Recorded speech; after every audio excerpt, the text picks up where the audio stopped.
Jake, congrats on the win. What are your initial, sorry, it's Nathan, by the way. What are your initial thoughts on the fact that the Bulls, the domestic side, beating a Springbok B side? Is it a concern in your opinion, or shouldn't we look into it too much? No, Nathan, I think to be fair, it just reaffirms everything I believe in coaching is that when you put a side together, you need time with them, you need combinations to gel. And we probably have had, with our combinations, much more time than what the SAA side had together.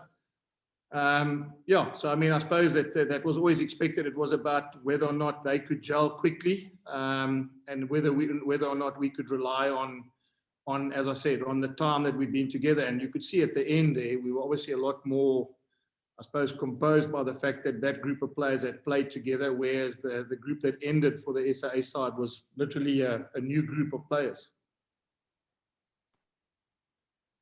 Jake, you haven't been in this position before playing at a provincial side. I mean, you've obviously got a lot of experience from the box now, and just your thoughts on what would be going through Jacques' mind. Would you be worried by this performance?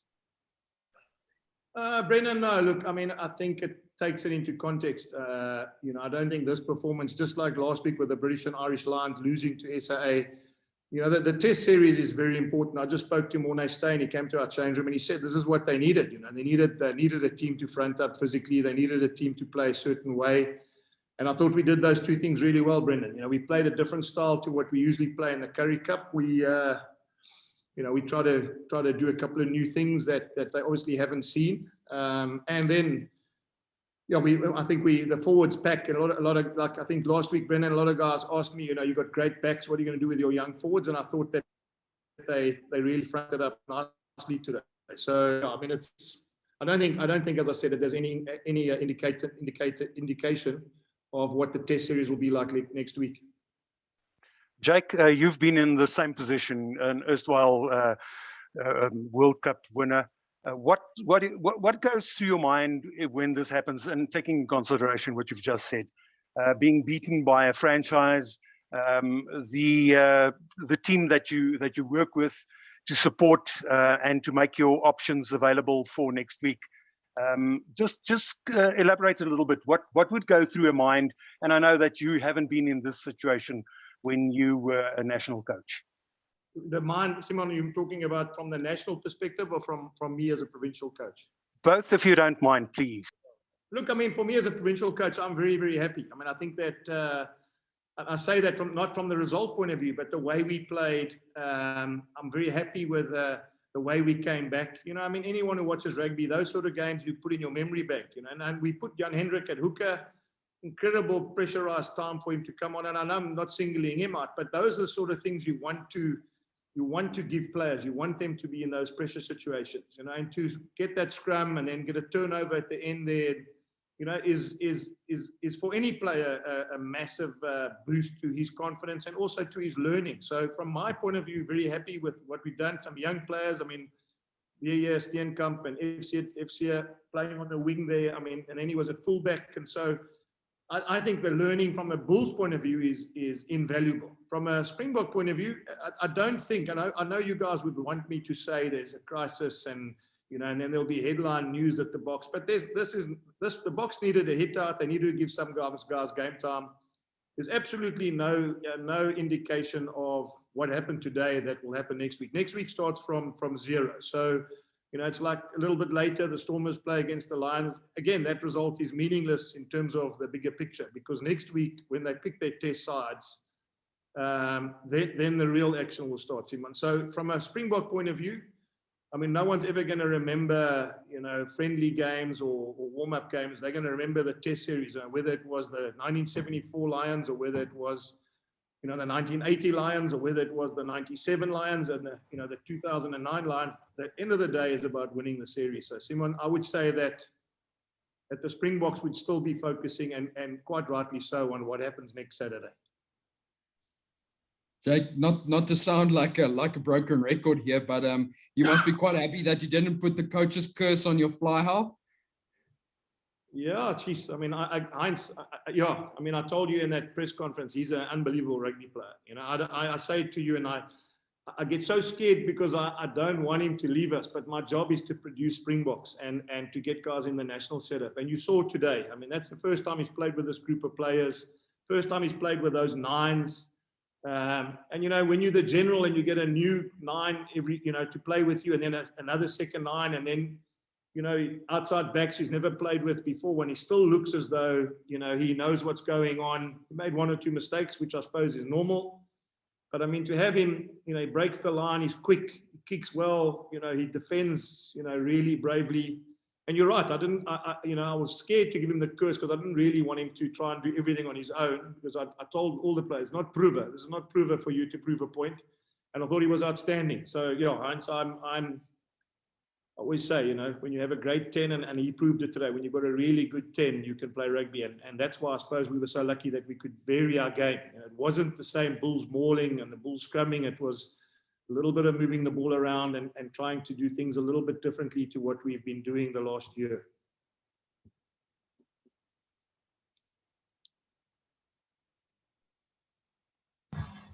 Jake, you must be really, really proud of your pack. I mean, that's a young pack of guys, and I mean, no one would ever say the SAA team ever had any sort of forward dominance or forward platform. I mean, they definitely matched them all the way.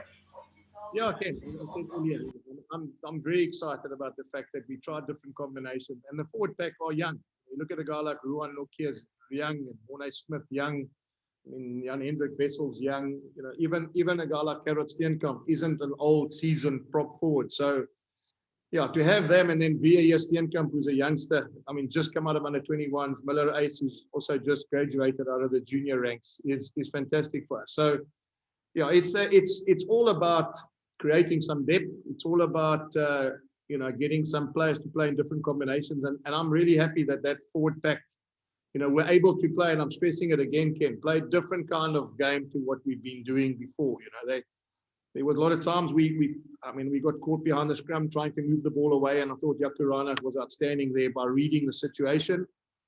And I mean, that's why I suppose, you know, he has won a World Cup and he understands how much pressure he can put on a young guy. But I thought VA got it right towards the end, and Miller Ace got it right towards the end. So we were able to vary a lot of things with that pack. And the nice thing was that the constant was that they were physical and that they didn't back down to the physical contest as well, which is always a bonus for us.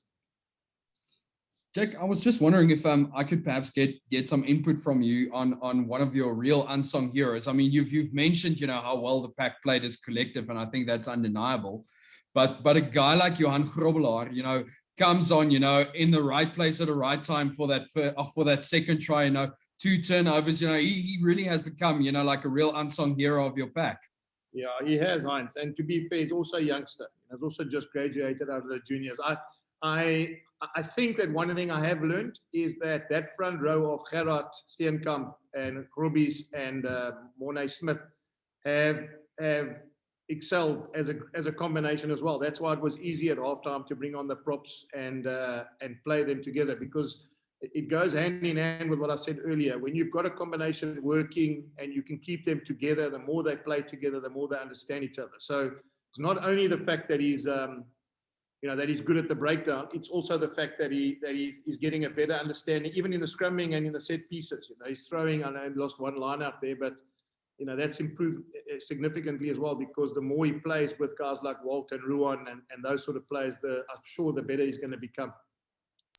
Jake, just on that score with your front row, Matanzima, we've spoken about Matanzima in the press conference earlier the week. You must be really satisfied with his work rate, and specifically standing up to Koch.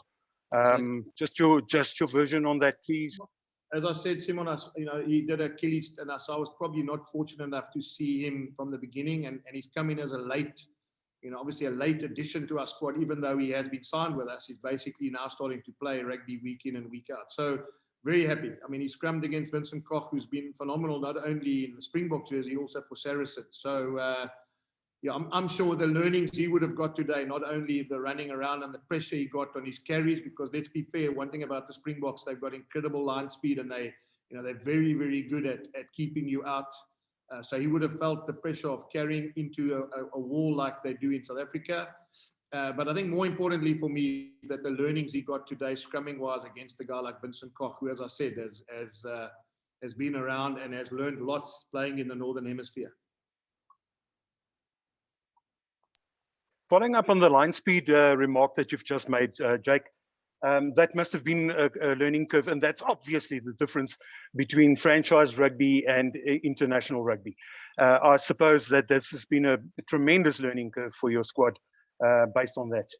Simon, you know, that's the one thing that gets harder as you move up the ladder, is that you get less time and less space to make a decision. So, you know, if you look at school rugby to club rugby to, you know, to under 21 rugby to provincial rugby to Springbok rugby, all that happens is your skill sets have to be so good that the more or the less time you have and the less space you have, you're still good enough to actually execute those skills. And so, you know, I thought today, and I'm sure you watched the game and you would have seen the intricacies, but to get around the Springboks a couple of times was, I mean, we dropped the ball once or twice with a couple of overlaps there and creating some opportunities.